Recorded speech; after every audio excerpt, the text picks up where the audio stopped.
BNR gold and diamonds తరుగు తక్కువ బంగారం ఎక్కువ. ఇప్పుడు మన వైజాగ్ లో జూలై 24న గ్రాండ్ ఓపెనింగ్.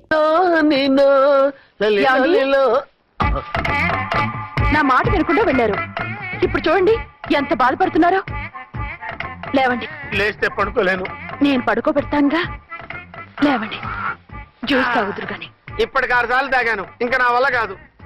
అలా అనకండి, భోజనం లేదుగా, నీరసం వస్తుంది. పట్టండి. అయ్యో వద్దండి, వద్దండి. అండినా అండి అన్నానండి అనే ఉంటానండి. ఈ బాంబులు తాకిడికి ఎవరితో ఏం మాట్లాడుతున్నానో అర్థం కావట్లేదండి బాబోయ్. మీ మాటలో కూడా తేడా వచ్చింది. అదండి బాంబింగ్ ఎఫెక్ట్ అండి. మూతి పగిలి 4 ఖర్చుకున్నాను. అయ్యో, మీకేదైనా అయితే నాకు దిక్కెవరు? ఆయనే, ఇంకెవరు? ఆయన ఎవరు? ఆయనంటే దేవుడు. దేవుడు. సర్లే, పట్టండి. ఏంటలా వణుకుతున్నారు? పైనుంచి కిందకి ఎర్తవుతుంటే వణకుండా ఎలా ఉంటాను?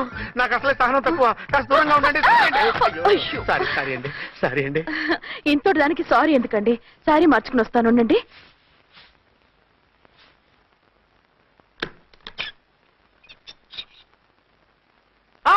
వద్దు వద్దు వద్దు వద్దు. ఏంటండి, ఏమైంది? నా ఎదురుగా బట్టలు మార్చుకోవద్దు, నేను తట్టుకోలేను.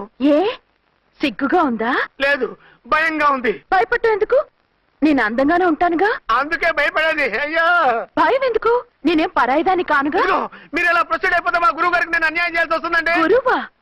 గురువెవరు? అదేనండి డాక్టర్ గారు. ఈ కట్లిప్పే వరకు నన్ను స్టార్ట్ టీవీ కూడా చూడతున్నారండి. మీరు సైడ్కి వెళ్ళి మార్చుకోండి, లేకపోతే నేను ఎమోషన్ అయిపోతాను. అదా మీ భయం? అయితే ఉండండి. థ్యాంక్స్. అమ్మయ్యా, ఈ గంటకి గండం గట్టెక్కింది నాయనా. ఇలాంటి టైప్ సీన్లు ఉన్నాయని తెలిస్తే నేను చచ్చినా వచ్చి ఉండేవాడిని కాదు.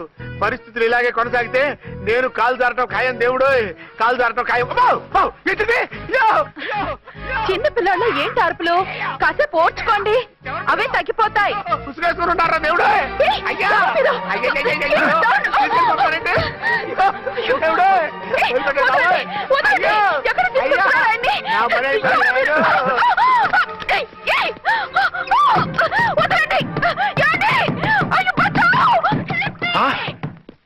ఏంటో కేకలు?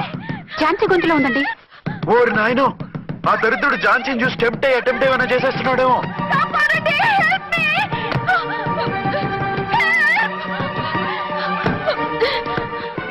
ఏంటి ఝాన్సీ, ఏమైంది? మా ఆయన కిడ్నాప్ చేసి తీసుకెళ్ళిపోతున్నారండి. ఎవరు? ఏమో తెలియదు, కాపాడండి. ఓ